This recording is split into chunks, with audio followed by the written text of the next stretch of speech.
Gracias. Bueno, hoy damos la última clase de este primer módulo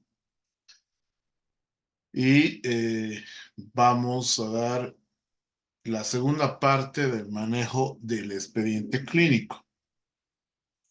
Y obviamente vamos a hablar de los documentos médicos legales. Estos documentos médicos legales son actuaciones escritas que utiliza el médico en su relación con otros profesionales del equipo de salud y con otros profesionales que no sean de salud, como autoridad competente, vale decir, fiscal de materia, juez, instituciones y también con cualquier tipo de persona, ¿no? Por el paciente, los familiares, etc. Son variados en su estructura. Se debe caracterizar, como habíamos hablado del expediente clínico, con un estilo claro, conciso, con el propósito de facilitar la comprensión de quienes deben recibirlo y que habitualmente no son los profesionales en salud. ¿Cuál es la finalidad? De constituirse en un elemento probatorio ante cualquier proceso de litigio. El primer documento del cual vamos a hablar es el certificado médico.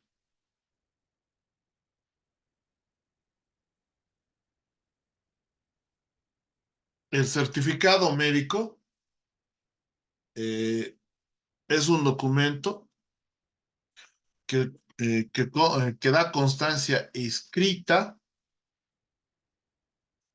de las actuaciones, de los hechos que realiza el médico para comprobar el acto médico en el proceso de salud o enfermedad. Vale decir qué exámenes clínicos, de gabinete o de laboratorio se ha utilizado para el diagnóstico, para el tratamiento de la enfermedad y para la rehabilitación del paciente. Entonces es importante este documento. Es solicitado eh, por la parte interesada. Puede ser en caso de que el paciente no pueda realizar, es solicitado por los familiares. También es solicitado por la autoridad competente. Puede ser por requerimiento fiscal, puede ser por una orden judicial. Eh, Cualquier profesional en salud puede otorgar un certificado médico a la sola solicitud del paciente. El paciente puede solicitar un certificado médico eh, con solo una carta al director del hospital, así sea a mano, no hay ningún problema.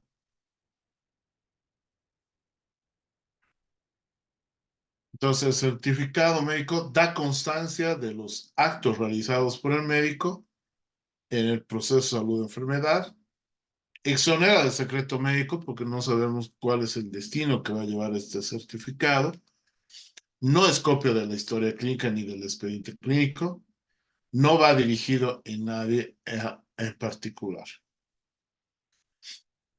Este documento posee dos características médico-legales. Una, que no va dirigida a nadie en particular. Dos, que el médico queda relevado del secreto profesional, que vulnerar el secreto profesional es un delito en el Código Penal, pero aquí queda relevado porque es solicitado por la parte interesada, vale decir, por el paciente. En Bolivia, el certificado médico se extiende en forma impresa. Hay un formulario del Ministerio de Salud donde consigna lugar y fecha de emisión del certificado, que no necesariamente es el lugar y fecha de realización del examen médico o de consulta médica. nombre completo del profesional, el número de matrícula profesional otorgada por el Ministerio de Salud, ya no se lo pide el Colegio Médico Departamental.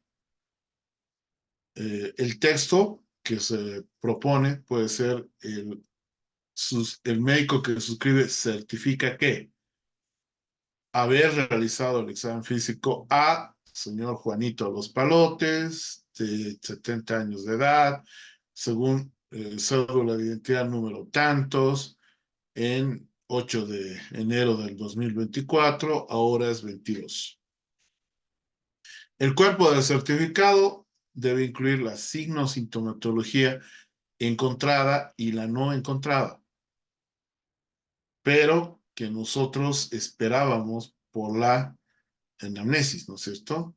Debe seguir un orden anatómico, se establece uno o más diagnósticos presuntivos o de certeza, si tiene la evidencia dentro del marco del CIE-10. La firma y sello del profesional que otorga el certificado médico. Entonces son las hojas impresas que ya lo podemos bajar de la página del Ministerio de Salud, incluso en Google ya está y lo podemos bajar. Entonces, el certificado médico, en lo posible, debe ser escrito con letra legible, se debe utilizar los medios tecnológicos, puede utilizarse una máquina de escribir o el ordenador, incluso llenarlo a mano, si tiene usted una buena letra. Entonces, se sigue el mismo formato del antiguo certificado médico que se vendía en el colegio médico, ¿no? Entonces está el lugar y fecha, está el nombre y apellido del médico, matrícula profesional, el cuerpo del certificado y la firma y sello. Ahora, cuando nos piden un favor, digamos, ¿no? Que tal colega o tal persona no fue a trabajar, no fue a dar un examen y les piden que se lo tome un certificado. Y a veces no es por ese motivo que no ha ido a trabajar o no ha ido a dar examen, sino tenía una cita en fiscalía y al no presentárselo, da como justificativo el certificado, pasa por la validación con el médico forense y se da cuenta que es un certificado falso. Entonces, el artículo 201 del Código Penal habla de la falsedad ideológica en el certificado médico. Y dice que cuando el médico extiende un certificado no verdadero referente a la existencia o inexistencia de alguna enfermedad o lesión, tendrá un tiempo de reclusión de 1 mes a 1 año o una multa de 30 a 100 días para los profesionales que incurran en este hecho. Usted dirá, pero si es menos de 3 años y no tengo antecedentes, no voy a entrar. Pues sí tiene antecedentes por sentencia ejecutoriada. Y si el certificado falso tuviera consecuencias de una persona sana, como por ejemplo una internación en un psiquiátrico, que antes se llama manicomio o casa de salud, el profesional será sancionado con una reclusión de 6 meses a 2 años y una multa de 30 a 100 días. Otro documento es el certificado de nacido vivo. Este certificado está en el Manual de Certificación Médica y Hechos Vitales, la publicación 247, que se refiere al certificado de nacido vivo, al certificado médico de defunción perinatal y al certificado de defunción. Entonces, certificado de nacido vivo, se toma la huella plantar y este se emite para poder llevar al registro civil y que le den el certificado de nacimiento.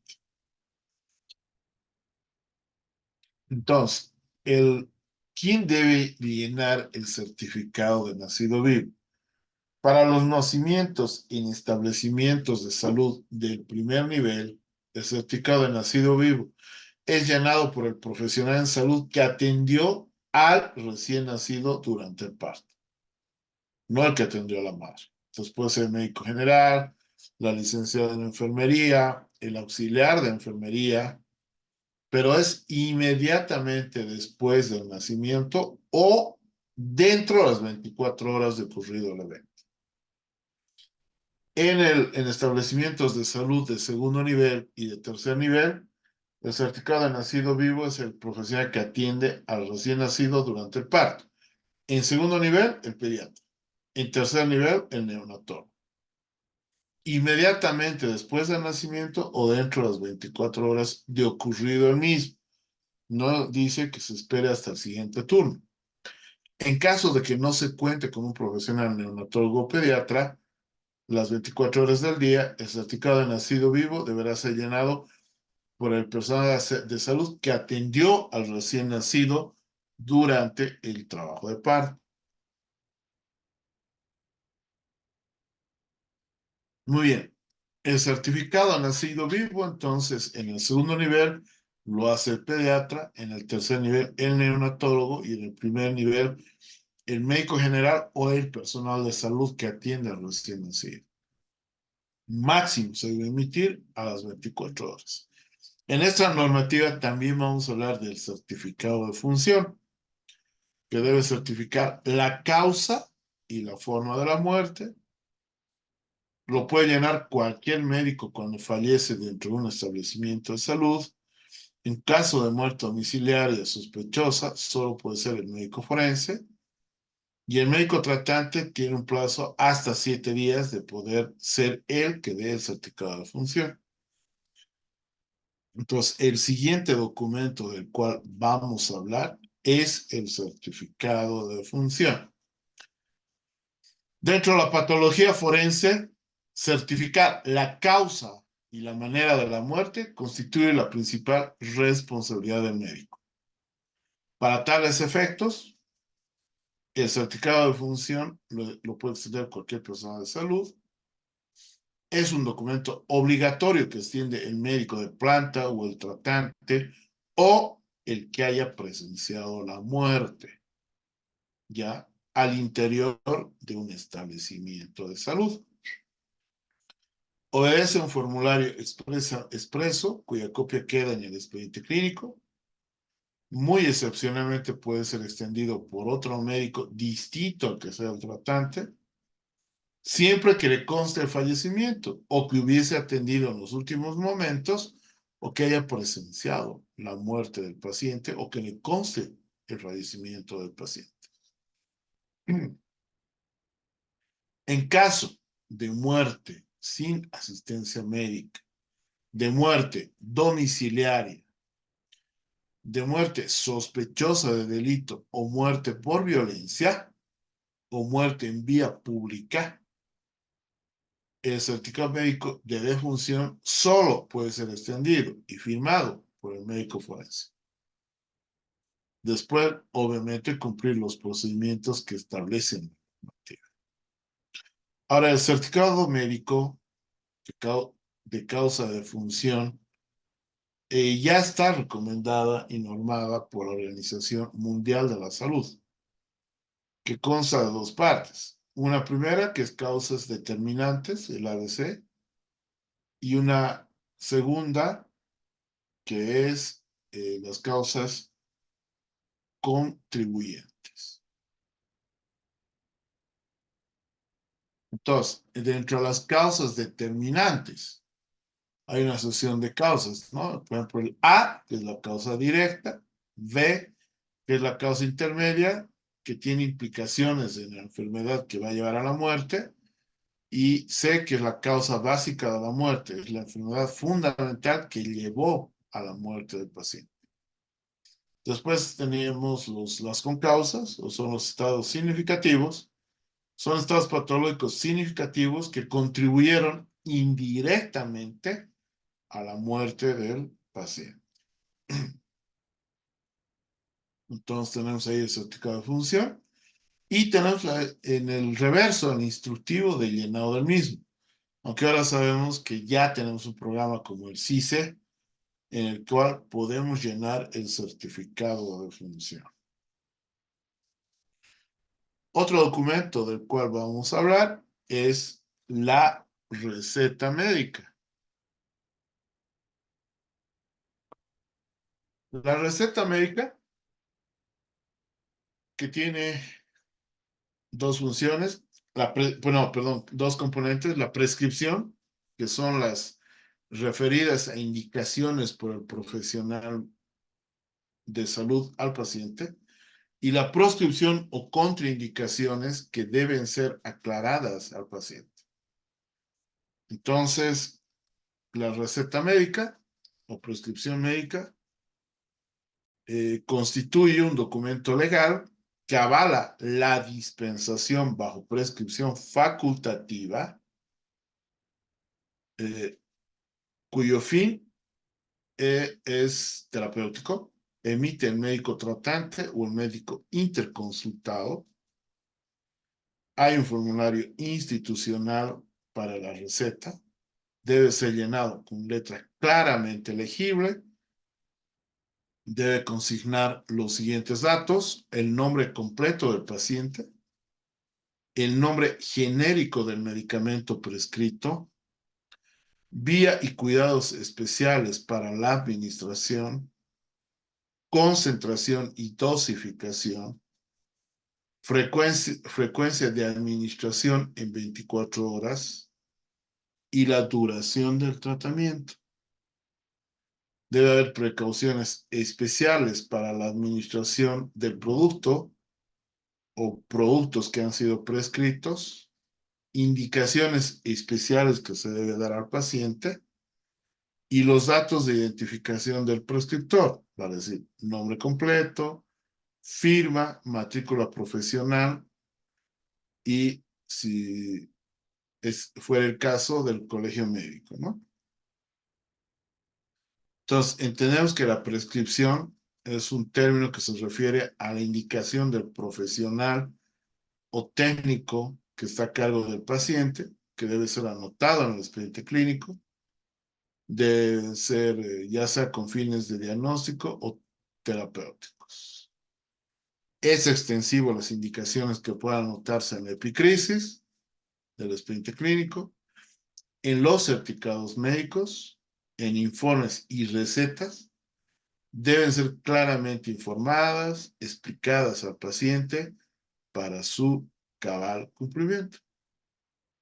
La proscripción, que se refiere a las prohibiciones o contraindicaciones que establecen los profesionales o técnicos a cargo del paciente durante la atención o tratamiento del paciente.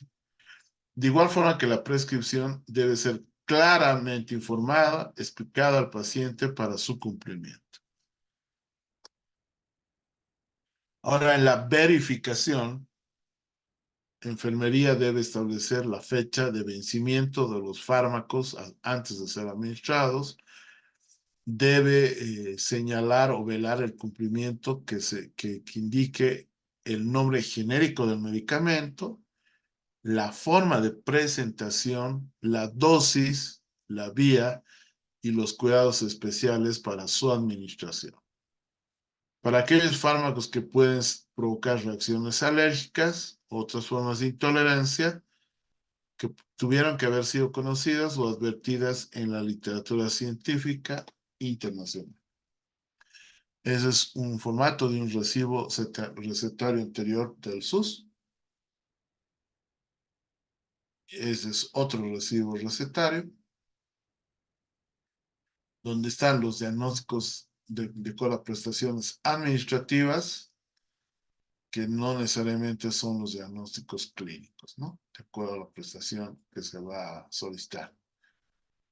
Y abajo sí, lo mismo, se da el nombre completo, forma farmacéutica y concentración, y recién indicaciones para el paciente. Igual ahí tenemos una receta valorada en caso de exámenes por estupefacientes. Ahí tenemos una receta de un médico privado de Chile, donde está el nombre, la dirección, el número de ruta, edad, el diagnóstico. Entonces, es el deber de enfermería velar por el estricto cumplimiento de las indicaciones o de la prescripción médica antes de administrar los medicamentos. O caso contrario, debe haber un reclamo oportuno a farmacia por una mala dispensación o al médico para que modifique, que aclare o rehaga si es necesario su prescripción médica.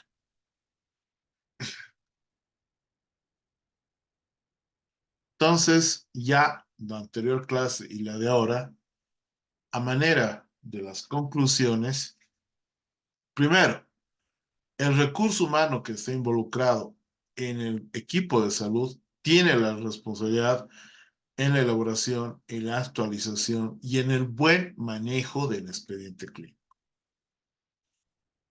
Debe asegurarse de tener letra legible, letra entendible, debe consignar nombre y apellidos completos en la firma, que normalmente va en el sello.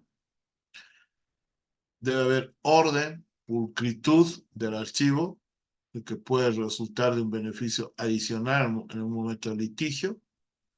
Siempre debe estar escrita con letra clara y legible en toda la estructura. Profesional médica, esta es una responsabilidad, ¿no? Una responsabilidad del médico tratante, del médico, ¿no? Y esto es legal, legítimo, porque está regulado por una ley. Y toda su práctica está, ¿no?, regulada por normas.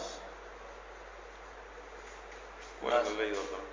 La ley 3131, pues, ¿no? Ya. La ley 3131 es específica. Ahora, está naturalmente el Código de la Salud, ¿no? El Código de la Salud. Y estas normas, estas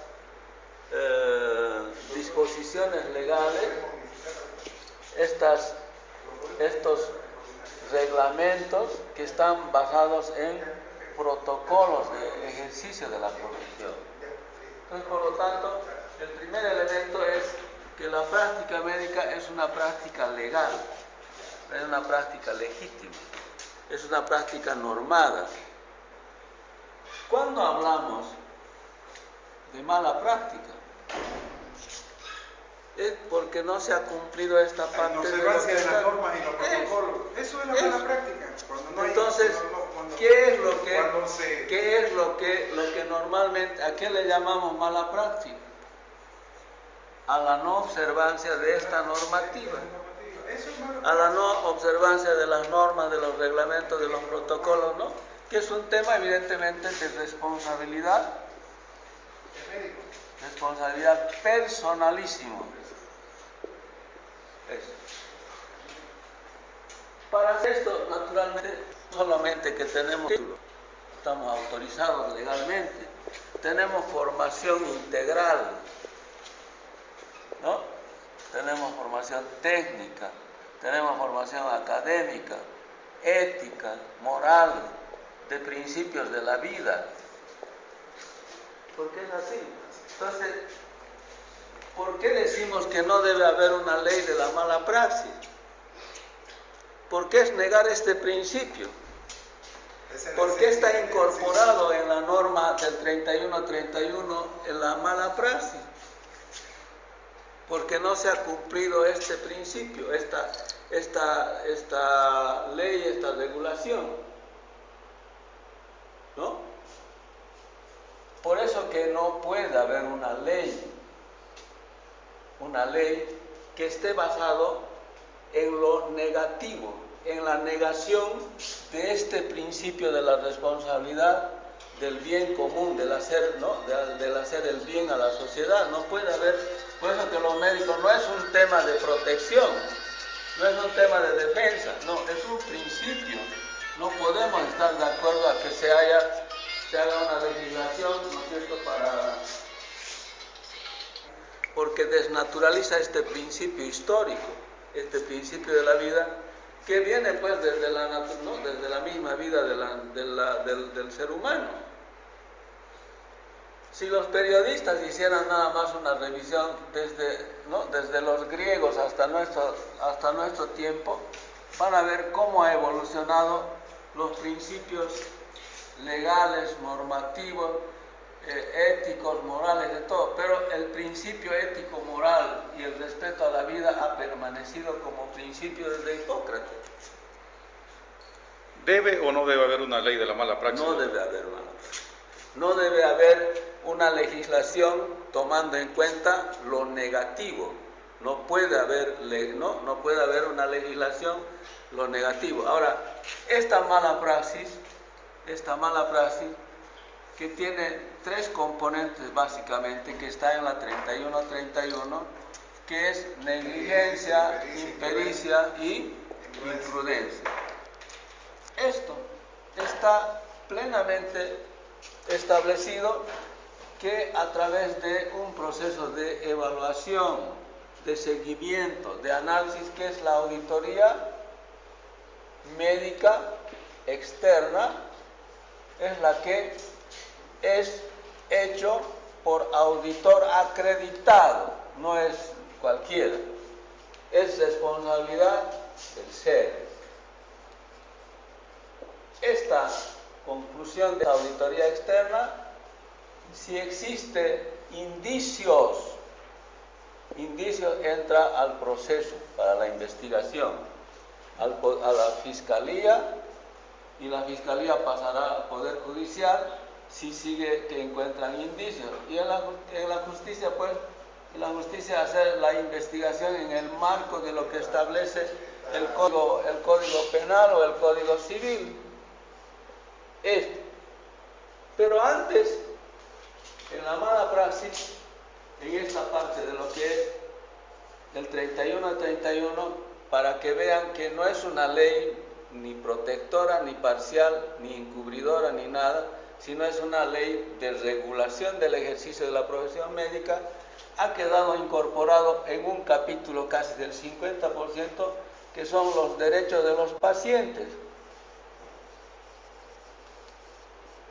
¿Qué dice en la ley 31-31? El derecho fundamental del paciente está a la información y al consentimiento. Eso dice en la ley 31. Y esto naturalmente está normado. Si esta norma no se cumple, naturalmente entrará en la categoría de mala praxis. ¿Dónde es el mecanismo de investigación? En la auditoría médica. En la auditoría médica externa. Porque también hay una auditoría médica interna que todas las semanas los médicos se reúnen para ir mejorando, viendo sus debilidades, lo que fuera. Pero este es el que tiene valor, el valor legal. ¿No? No funcionan los comités. Por lo tanto, en conclusión, ahora, doctor, aquí un médico no puede estar de acuerdo y menos impulsar una ley, ¿no?, que esté específicamente a sancionar la práctica médica. La práctica médica. No estamos en contra de que la práctica médica sea evaluado con una visión, ¿no?, sancionadora. Que de entrada esté pensando que hemos hecho algo ilegal. Que de entrada me esté diciendo que tenemos, ¿no es cierto?, una intención de hacer mal, que somos, ¿no?, de maldad. Y es contrario a nuestros principios, pues, es por eso. Ahora, estamos proponiendo que evidentemente esta ley 31-31 sea mejor socializado, aperturado, lo que fuera. Por eso que creo que es importante, en este momento el 31-31, junto con el Código de la Salud, que está muy sobrepasado por la historia, decimos que deberá dar una ley general de sanidad o de salud, una ley de la República, una ley general de salud, como la que tiene España, como la que tiene Argentina, donde incorpora todo, Y no es una ley que está dirigida a la regulación solamente del ejercicio de la profesión médica. Esta regula a los médicos, a los odontólogos, a los bioquímicos, a las enfermeras, a los trabajadores, todo el sistema de salud queda incorporado en la regulación, ¿no?, de lo bueno y bien que debemos hacer y naturalmente las fallas que tendrán, ¿no es cierto?, con la parte de lo que es esto, el Código de Salud. Todos, en cualquier parte del mundo, sean desarrollados, medianamente desarrollados, lo que fuera, terminan en el Código Penal y el Código Civil. Todo. Ahora, esto, para terminar, esto no puede estar, ¿no?, antecediendo todo este proceso histórico de desarrollo de la actividad responsable de los profesionales médicos. Yo no le puedo aceptar, así sea el presidente de la Corte Suprema, que me diga que yo soy un médico que hago mala praxis. No le puedo aceptar. Y no le puedo aceptar que me haga una ley específicamente para ir buscando lo malo que yo puedo hacer. Por principio, el médico en la historia de la humanidad se ha formado pues en el principio de la defensa de la vida, de la promoción de la vida.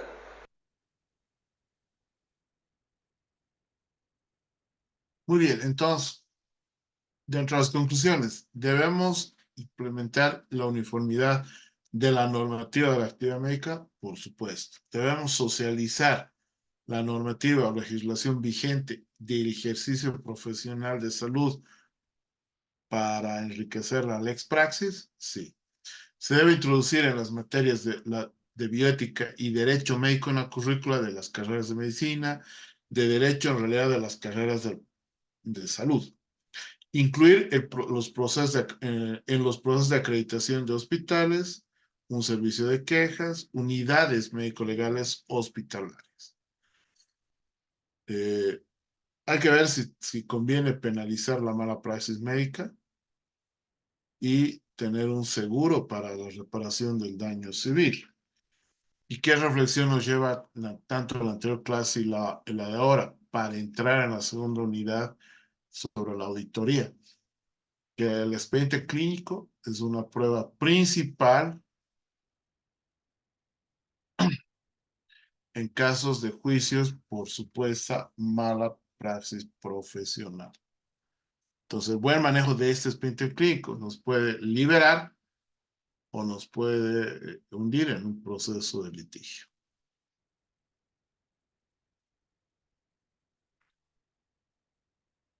Muy bien, hasta aquí hemos terminado el módulo. No sé si hay preguntas, si tienen alguna duda.